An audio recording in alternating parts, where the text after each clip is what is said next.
Meus queridos irmãos, que bom vê-los neste dia maravilhoso que o Senhor nos dá.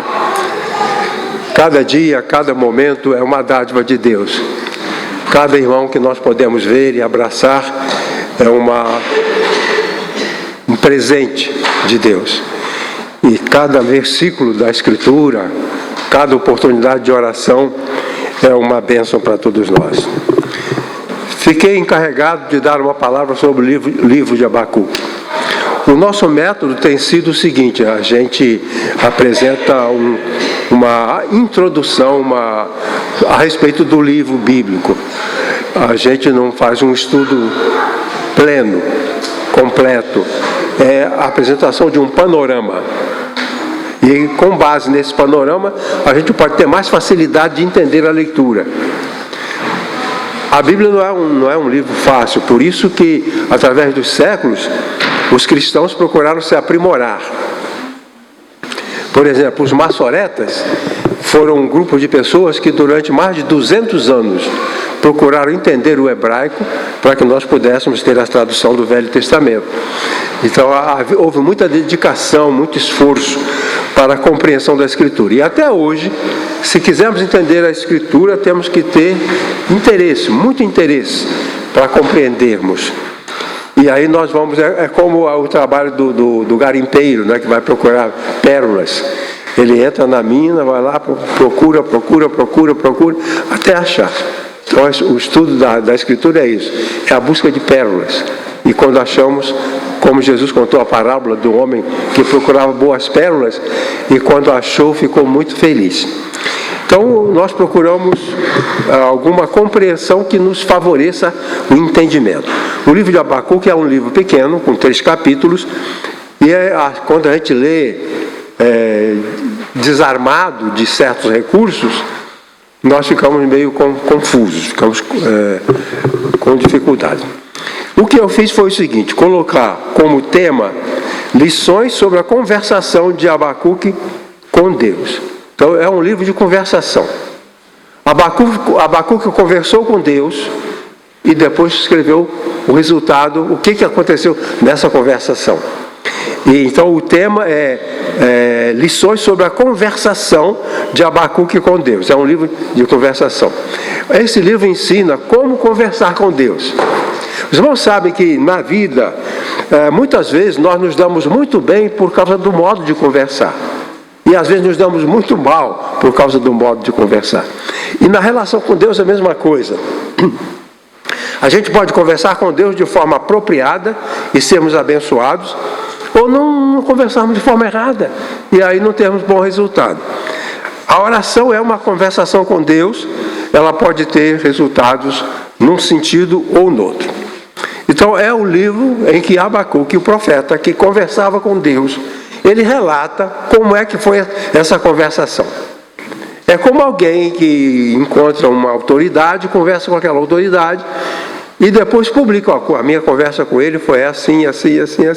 Então, Abacuque conta no seu livro como é que foi a sua conversa com Deus. E a gente pode aproveitar muito da conversa que Abacuque teve com Deus, nós também aproveitarmos o que ele usou. Então é isso. Quando você ler o livro de Abacuque, lê depois quando chegar em casa, pode usar o esboço. Quando chegar em casa, uma hora, pega e dá uma lida no livro de Abacuque, pensando nisso. É um livro de conversação com Deus. O que eu posso tirar daqui para eu usar? Porque eu também converso com Deus. Não foi somente Abacuque que conversou. E da conversa dele, o que eu posso aproveitar para conversar com Deus? Porque ele se deu bem. Né? Abacuque conversou com Deus, e deu muito certo. Então nós precisamos isso aprender. Então vamos lá. Abacuque, ele aparece no ano 608 a.C. O nome dele significa aquele que abraça. Abacuque é aquele que abraça. Era um homem de Judá, um conhecido profeta, discípulo de Isaías. Então ele estava muito bem acompanhado. Eu já falei para os irmãos que o livro de Isaías, a profecia de Isaías, é a coisa mais evoluída que existe em toda a literatura do mundo. O livro de Isaías é a literatura mais evoluída, mais fantástica. E esse Abacuque, ele conviveu com Isaías, aprendeu com Isaías. Não tinha a celebridade de Isaías, mas ele era um aprendiz com Isaías, ele aprendeu com Isaías. Era um filósofo, quer dizer, era uma pessoa que pensava. Ele pensava. O filósofo é aquele que pensa. Pensa e descobre coisas. Por exemplo, o filósofo grego que dizia assim, todo ser humano precisa de se conhecer. Então ele pensava e chegava a essa conclusão. Isso é filosofia. Conhece-te a ti mesmo a fim de melhorar-te. Então ele pensava e começava, digamos assim, ensinar a sua filosofia. E Abacuque era um filósofo, um pensador. O pai da dúvida religiosa. Ser um cristão não significa a possibilidade de não ter dúvida, de crer em tudo. Então, a dúvida religiosa, a dúvida sobre a religião. Eu tenho dúvidas sobre a minha fé. Tenho dúvidas sobre o que realmente Deus disse ali. Tenho dúvidas. O nosso drama é isso. E Abacuque assumiu. Na conversa dele com Deus, falou, deixa claro, Senhor, eu tenho dúvida sobre essa situação que está acontecendo. Então ele era filósofo nesse sentido. Era um pregador do otimismo. Quer dizer, ele vivia em tempos difíceis, otimismo teocrático, quer dizer, ele vivia em tempos difíceis, porque essa época era a época que o reino de Judá estava em vias de ser destruído. Então Abacuque está vivendo um momento pré-destruição. Mas o discurso dele é um discurso otimista. Ele acredita no governo de Deus. A teocracia é o governo de Deus. Então, ele era otimista porque ele acreditava que Deus sabia governar. Ele acreditava. Então, o otimismo teocrático é isso.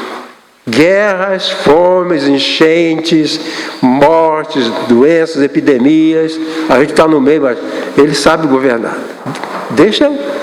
Fica tranquilo, deixa que vai lá. Então, Abacuque era esse, que nos momentos mais difíceis, que estava tudo perto de destruição, ele era otimista, acreditava que Deus sabia o que fazer, né? Isso é muito bom, mano, esse otimismo, porque a gente perde o emprego, Deus está governando, né? O nosso querido faleceu, Deus está governando. Abacuque é o mestre desse otimismo. Lindo, né? Bom, ele escreveu o seu livro num período entre 612, que é a destruição de Nínive, que Nínive já tinha destruído o reino de Israel, e 586, destruição de Jerusalém. Então ele vive um período, sua obra, destruição aqui, destruição que veio aqui e destruição que virá aqui. Destruição, otimismo. Desgraça, sofrimento, otimismo. Doença, tristeza,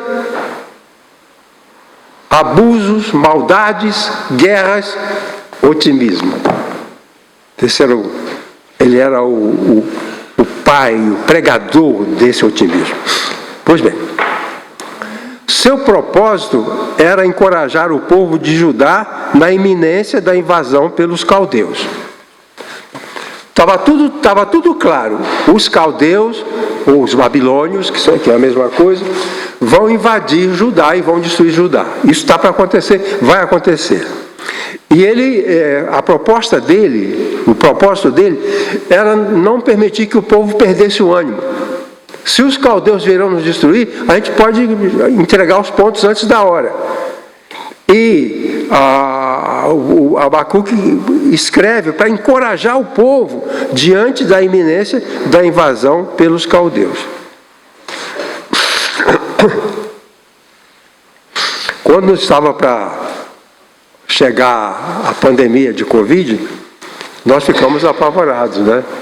Nós começamos a conversar aqui na igreja e as previsões eram terríveis. E o irmão Hildo falou que havia previsão de 30 mil pessoas infectadas. Né? E depois nós vimos que não era só isso, né, Hildo? Foi muito mais, né? Muito mais. Mas a gente tinha que manter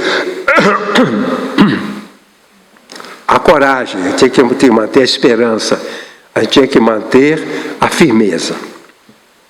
Continuando. O livro de Abacuque descreve a conversação entre Deus e o profeta, na qual este busca respostas de Deus para a sua vida. Ele conversava com Deus, queria respostas. Ele conversava com Deus, queria entender. Então ele conversava com Deus. Abacuque era aquele que conversava com Deus. Bom, vamos ver como é que se dava essa conversação.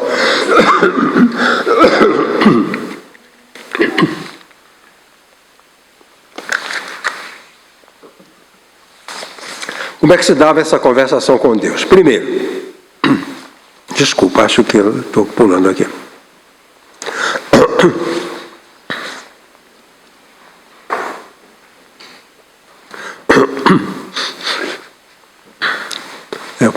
Então, o livro de Abacuque descreve a conversação entre Deus e o profeta, na qual este busca a resposta de Deus para a sua vida. No final da conversação, toda conversação precisa ter um bom desfecho. Terminou bem. A gente vai conversar e terminou bem. Então, no final da conversação, Abacuque expressa a sua aceitação dos planos de Deus. Ele compreendeu os planos e aceitou. E declara sua alegria e exultação, mesmo diante das calamidades. Então, quando Abacuque questionava a Deus sobre a destruição do seu povo, e conversava com Deus sobre isso, e a conversa terminou de forma que ele não conseguiu uma solução desejada. Persistiu o plano, Judá vai ser destruído. Mas ele manteve a alegria, manteve a esperança. Então, assim, calamidades, esperança. Desgraças, alegria. Dor, otimismo. É isso que Abacuque nos ensina. É fantástico, o livro de Abacuque. Ele reafirma a sua plena confiança em Deus. Exalta o Senhor com um salmo de louvor, ressaltando sua soberania sobre a natureza, os homens e as nações. Então, Deus é soberano, não importa o que esteja acontecendo. Os profetas eram fantásticos, porque parecia tudo invertido, mas ele sai triunfante. Então, no final, Abacuque escreve um salmo. Nós já aprendemos aqui que os salmos não estão só no livro de salmos. Há salmos fora dos salmos. E o salmo de Abacuque é um salmo fantástico. Parecido com os salmos de Davi. Ele escreve um salmo de louvor, ressaltando sua soberania. Não aconteceu nada que ele queria, mas ainda assim Deus é louvado. O louvor a Deus, que as pessoas aprendem, vamos louvar, vamos agradecer, porque Deus fez o que eu queria. Não foi isso com Abacuque. Deus não fez o que eu queria, eu vou louvar a si mesmo, vou agradecer a si mesmo, vou exultar a si mesmo. Esse é o plano. Eu estou olhando ali para a irmã Silva, lembrando da perda do Márcio. A gente orou. E não foi a resposta que a gente queria. No entanto, mantemos a fé, mantemos a alegria, mantemos a esperança e continuamos confiando que Deus sabe governar.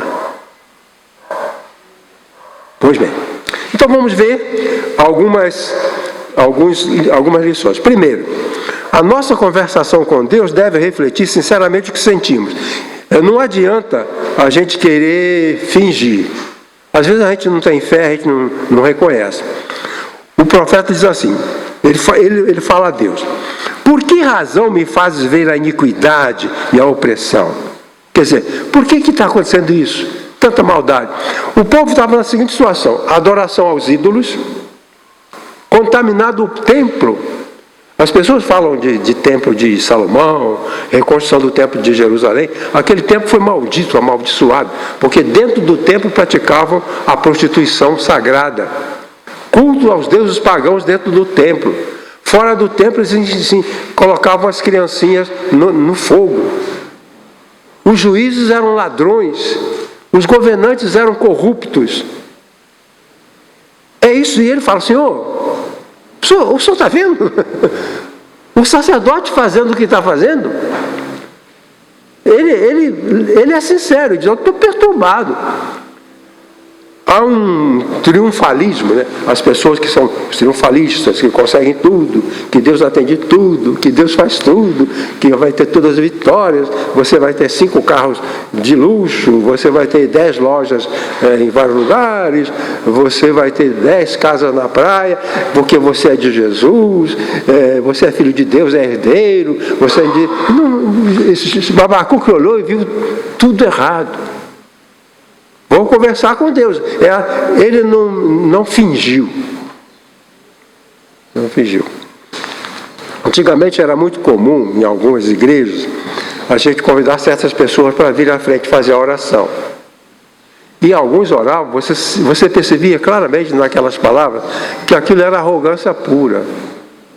Então era muito comum nas igrejas. Aliás, nas igrejas, muitas igrejas, na igreja batista menos, mas em outras igrejas, tinha as pessoas que tinham cadeira cativa. Quando era para orar, era aquele fulano que vinha à frente. Não se chamava uma criança, nem um adolescente, o diácono fulano de tal. E alguém diz: não, mas ele é um homem mais perto de Deus, é mais fácil Deus ouvir a oração dele. Então a gente achava que algumas pessoas eram mais aceitas por Deus do que outras. Isso não é verdade. Ó Senhor, assim como Moisés venceu a fornalha, assim como Daniel. Eu fazia esse tipo de coisa. Abacuque disse: Senhor, eu estou arrasado. A oração. Ele diz: eu estou vendo isso, eu estou vendo iniquidade, opressão, destruição, violência. É isso que eu estou vendo. É isso que eu estou vendo. Então, ele é sincero. Na conversa com Deus, é preciso que nós saibamos. Por exemplo, você está com raiva. Fala para Deus que você está com raiva. Não adianta você guardar a raiva no seu coração, está com raiva do irmão Joaquim, guarda a raiva no seu coração, finge que não tem nada e vai com a cara limpa querer conversar com Deus. Jesus falou assim: quando você for apresentar a oferta, os judeus faziam assim, ele pegava uma ovelha, apresentava aquela oferta, apresentava para o sacerdote sacrificava a ovelha e apresentava a Deus com a oração da pessoa, do adorador. Aí Jesus falou assim: se você vier apresentar a oferta, você está diante do sacerdote, vai entregar a ovelha para ele matar a ovelha e fazer oração por você, por seus pecados. Se você estiver entregando a sua ovelha e se lembrar que o seu irmão pode estar triste com você, vai reconciliar com o seu irmão e depois você continua. Para. Então, o que é isso? Eu tenho que parar aqui porque dentro de mim há um tumulto. Eu estou perplexo. Estou com raiva daquele juiz, estou com raiva daquele governante, eu odeio aquela pessoa. E ele chega e é sincero. Ele diz: Senhor, eu estou vendo isso, é coisa terrível, coisa desagradável, eu vejo destruição, violência. E o que é que isso ensina? Primeiro, nós precisamos ser transparentes quanto aos nossos pensamentos e sentimentos. O profeta admitiu francamente sua angústia e aflição. Ele não aparentou, não aparentava uma vitória, um triunfo, ele se sentia arrasado. Então o profeta admitiu sua angústia e aflição. 2. Tudo o que pretendemos dizer a Deus, ele já sabe. No entanto, precisamos conversar com Ele para desfrutarmos da sua comunhão. O Salmo 139 é um salmo, aqui está, depois você pode ler. A questão do Salmo 139, nessa passagem, de versículo 22 a 24, ou do versículo 20 a 24, é o seguinte: Senhor, eu sinto uma coisa ruim dentro de mim. Se você sente uma coisa ruim dentro de você, fala para Deus. Fala para Deus. Uma vez uma senhora foi reclamar do marido. Meu marido faz isso, ele bebe, ele chega em casa, ele faz isso, ele bate nas crianças, ele agride. Então, eu falei para ela: vai se queixar a Deus. Vai se queixar. E ela falou: mas como é que eu faço? Quando ele chegar bêbado, batendo nas crianças, agressivo, fala com ele o seguinte: Joaquim, senta aí. Eu vou falar com meu Deus, vamos fazer uma queixa de você. Senta aí. Senhor, eu estou me queixando do Joaquim. Ele me faz sofrer, ele faz sofrer as crianças, ele bebe, gasta dinheiro no bar. E o Joaquim está escutando. Senhor, eu estou queixando dele. Ele é mau, ele é ruim, ele é perverso na sua atitude, ele é incrédulo. É a minha queixa. Então o salmista diz, né? Diante dele a queixar-me vou. Então faz sua queixa.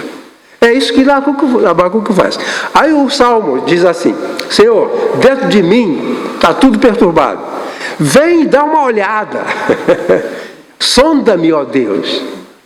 Dá uma olhada no meu interior, dá uma olhada no meu coração. Vê a minha mágoa, vê a minha dor. O salmista fala, Salmo 124, acho que 124. Ele diz: eu vou me queixar. Sonda-me, dá uma olhada em mim e mostra, vê se é isso mesmo. Que eu estou com raiva, eu estou com ódio, eu estou com medo, eu estou aflito, eu estou com inveja, eu estou com ciúme. Dá uma olhada, Senhor, vê se é isso. E me mostra como é que eu arrumo isso. Salmo 142. Salmo 142. Né? É isso que Abacuque faz. Dentro de mim há um tumulto. Eu estou vendo o povo caminhando para a destruição. E aí ele vai a Deus e conversa. Porque tudo que nós pretendemos dizer a Deus, ele já sabe. Eu posso não entender os meus sentimentos, mas Deus sabe o que eu sinto. Então eu vou dizer assim: há um ponto que eu sei o que eu sinto, mas eu só sei que eu estou mal. Só sei que eu estou mal. Por favor, dá uma olhada aqui dentro. É isso que Abacuque fez. E como eu disse aos irmãos, a conversação de Abacuque deu bom resultado. Conversar sinceramente e abrir o coração. Então, precisamos conversar com ele. Não é que ele não sabe. A palavra, outro dia estava comentando na classe, a palavra confessar, em grego é homologar. É igual em português. Homologué ou homologar. Homologar é você declarar algo que o outro já sabe. Isso é confissão. Confissão é falar o que o outro já sabe. Então, se eu estou com raiva de alguém, Deus já sabe. Mas se eu falo para ele, ele vai me dizer alguma coisa. É isso que eu preciso. Foi isso que Abacuque fez. Se eu estou detestando a política, Deus sabe que eu estou detestando a política. Ele sabe que eu detesto esses governantes. Mas eu vou conversar com ele e ver o que ele vai me dizer. E aí ele vai me mostrar alguma coisa que vai me esclarecer mais. Continuando.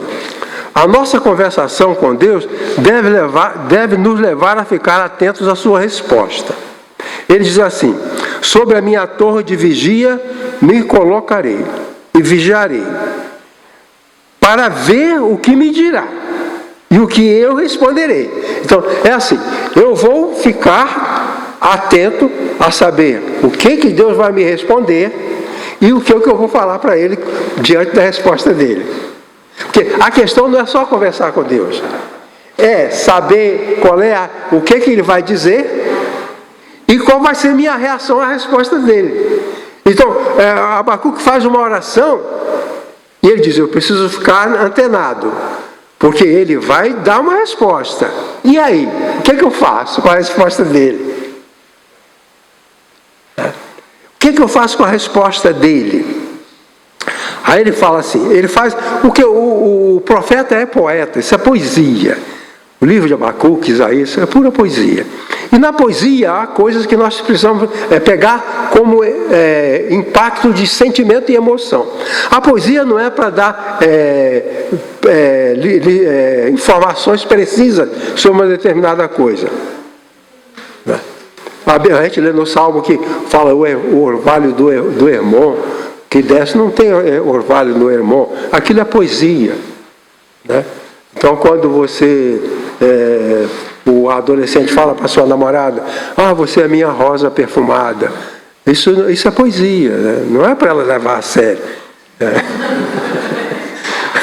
Senão ela vai chegar em casa e entrar num jarro com água. Não é? Então, aí o que ele fala? Ele fala assim, eu vou ficar como um guarda, um vigia.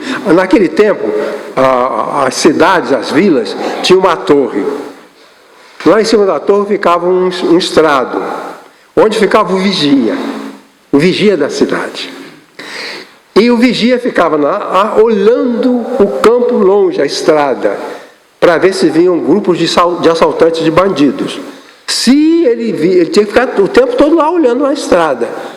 Se ele percebesse que vinham assaltantes, ele tocava a trombeta para que o povo se protegesse. E Abacuque falou, eu falei, agora eu vou subir na torre e vou vigiar. Vou ver qual vai ser a resposta. Nosso erro é que muitas vezes nós queremos conversar com Deus e não queremos prestar atenção no que Ele vai falar. E não nos preparamos para a reação. Então, o profeta aqui, ele diz, sobre a minha torre, como é que está escrito aqui? Alguém pode ler? Sobre a minha torre de vigia me colocarei, e vigiarei, para ver o que me dirá, e o que eu responderei no tocante a minha vida.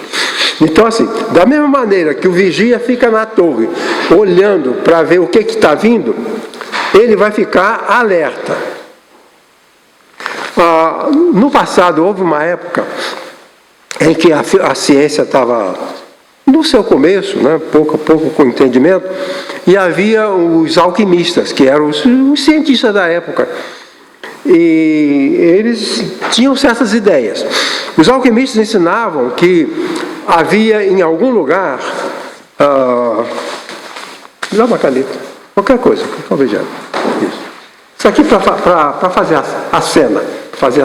Você sabe que em algum lugar havia uma pedra que transformava tudo em ouro.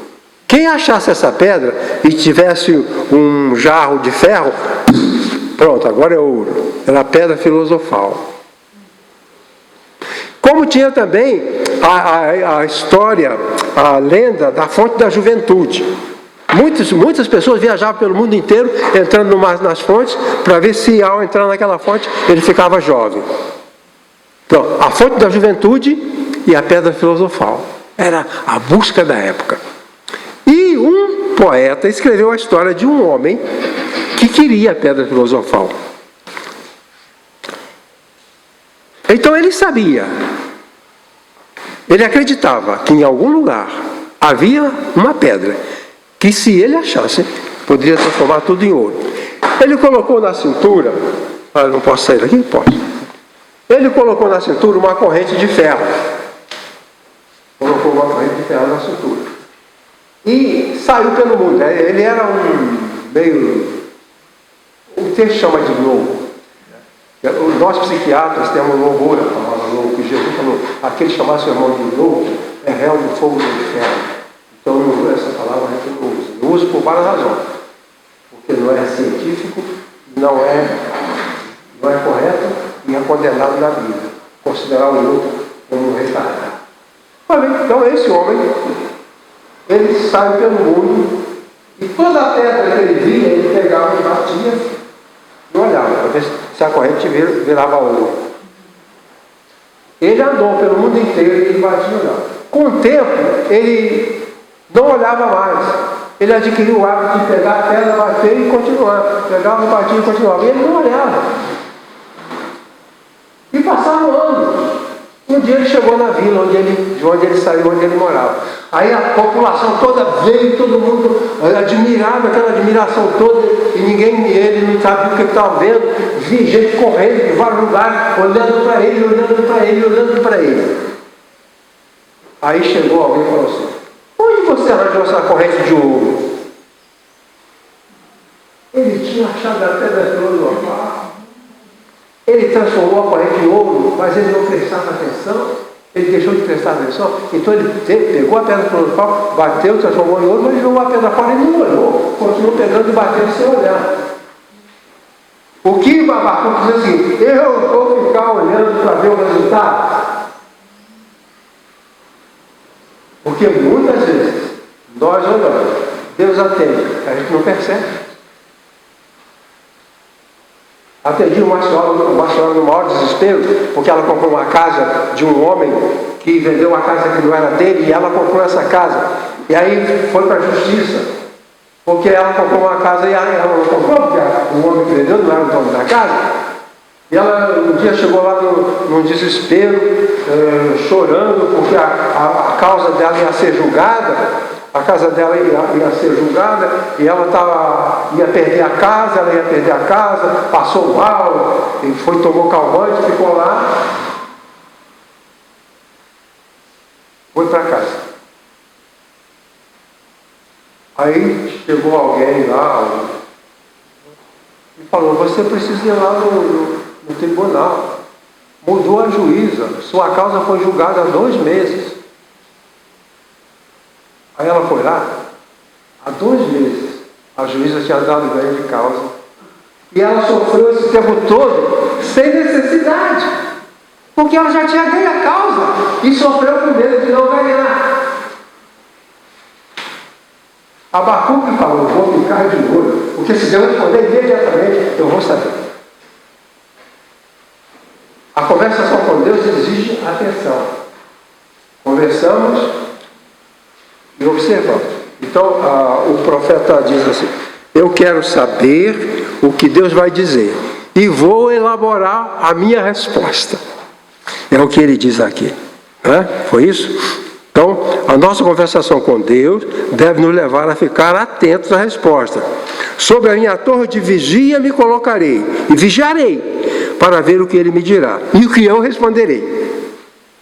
Deus dá a resposta dele e nós temos a nossa reação a aquela resposta. Qual é a resposta de Deus? E qual é a minha reação a essa resposta? Na igreja de Perdizes houve uma situação em que havia um irmão muito enfermo e a igreja orava, os irmãos oravam muito, e aquele homem morreu. E a mulher entrou em desespero, depois abandonou a igreja, abandonou tudo, e revoltada contra Deus. Então assim, a gente ora, espera a resposta de Deus, e qual vai ser a nossa reação? Então não basta que a gente converse com Deus e Ele dê uma resposta, é preciso saber como a gente vai reagir a essa resposta. Então o Abacuque falou: eu quero saber o que eu vou dizer para Deus, quero saber o que Ele vai responder e qual vai ser a minha reação. Quando o nosso bebê morreu, nós tínhamos um bebê que morreu com 4 meses, ficou no melhor hospital que havia no Rio de Janeiro. Ele adquiriu aquelas infecções que não tem cura, né? Naquela época era mais difícil ainda, né? E a resposta de Deus não foi o que a gente queria. Agora, o que a gente vai fazer?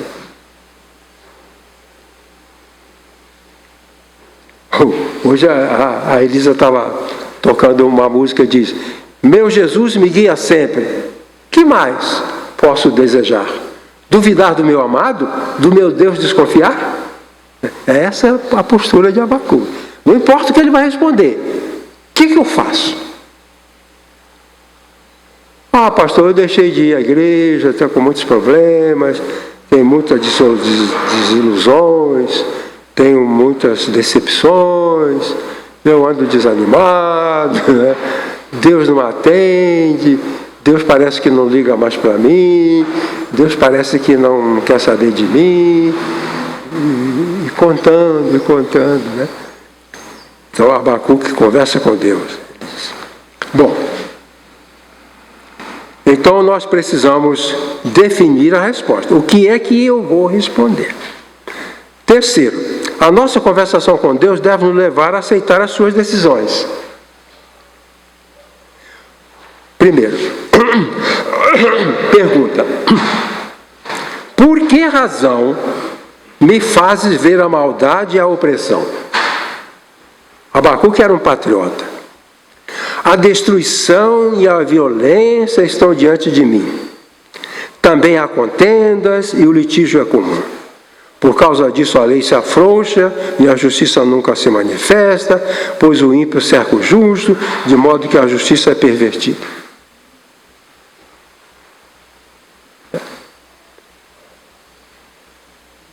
Esse é o problema. Qual é a decisão? Qual é a decisão? Não agradou. Porque o que aconteceu? Abacuque disse: Senhor, maldade, perversão, idolatria, então, esse povo me enoja. Essa prática me enoja. Eles queimam crianças, eles adoram a Baal, praticam prostituição dentro do templo, adoram os deuses pagãos dentro do templo. Estou enojado com isso. Eu queria esse povo transformado. Deus vai responder. E Deus disse: o povo está aqui, eu vou preparar uma solução. Babilônia. Os babilônios matam, eles destroem, eles queimam, eles arrasam. Estou preparando eles para vir aqui dar uma castigada no povo. Senhor, os babilônios, nós estamos nessa situação miserável, o Senhor vai mandar os babilônios para nos castigar. Então, a resposta era de dor, piorou. Se ele está sofrendo porque o povo é corrupto, agora Deus falou que vai mandar arrasar tudo. Então, a nossa conversação com Deus deve nos levar a aceitar as suas decisões. Aí ele diz, o profeta diz, nossa conversação, a resposta de Deus: estou levantando os babilônios. Espera, você está enojado desse povo? Eu também estou. Estou levantando os babilônios, essa nação feroz e impetuosa, que marcha sobre a largura da terra, para se apoderar de moradas alheias. Os babilônios vêm como um rolo compressor, acabando com todas as nações pequenas. Todas as nações pequenas. E vai acabar com Judá também. E essa é a resposta de Deus. Então, Abacuque vai a Deus para reclamar da dor que ele sente pelo estado do povo. E a resposta de Deus é que os babilônios virão e vão acabar com tudo. Aí eu falei, nós, ao conversarmos com Deus, devemos saber que Ele vai responder. Eu preciso estar preparado, porque não sei o que Ele vai responder. A resposta não agradou nada. Mas Ele continuou lá no seu trabalho. No item 4 a gente discute a nossa conversação com Deus deve nos levar a declarar nossa vitória. Então vejam só, o povo de Judá vai ser destruído, certo? E essa destruição é inexorável. Mas Abacuque não assumiu derrota. Você está orando para conseguir um emprego. Fez um concurso, está esperando. Você quer um emprego público. Você fez o concurso e você passou. Está esperando ser chamado. Aí o governo cancela aquele concurso, anula. Foi a resposta. Aí, você é vitorioso ou você é um derrotado? Bom, Abacuque diz: eu triunfo por causa do governo de Deus. Eu tenho esperança por causa do governo de Deus. Aí ele diz: mesmo não florescendo a figueira, e não havendo produção de alimentos nas lavouras, nem ovelhas no curral, nem bois nos estábulos, ainda assim eu exultarei no Senhor e me alegrarei no Deus da minha salvação. Perguntaram a um cristão, acho que era Francisco de Assis. Chegaram lá, ele no final da sua vida, na velhice, ele morava num canto lá, uma casa velha caindo aos pedaços. E ele foi alguém lá visitá-lo.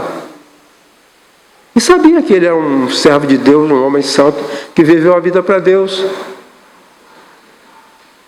E perguntaram a ele: como é que você está? O que você faz? Ele falou assim: o que eu posso fazer? Velho, doente, à morte, o que eu posso fazer a não ser dar graças a Deus? O que eu posso fazer? Eu perdi o emprego, o que eu posso fazer a não ser agradecer a Deus? Foi isso que Abacuque fez. Não tem ovelha, não tem boi, o povo vai ser destruído. E o que eu faço? Eu exalto o Senhor. Essa aqui é a fé que Jesus ensinou. Essa aqui é a fé que Jesus ensinou. Então, ele se sente vitorioso. Ele declara a sua vitória. Irmãos, nós não devemos declarar derrota. Você pode ser derrotado na perda do emprego, mas não é derrotado na sua relação com Deus. Você pode ser derrotado numa doença, mas não é derrotado na sua fé em Deus.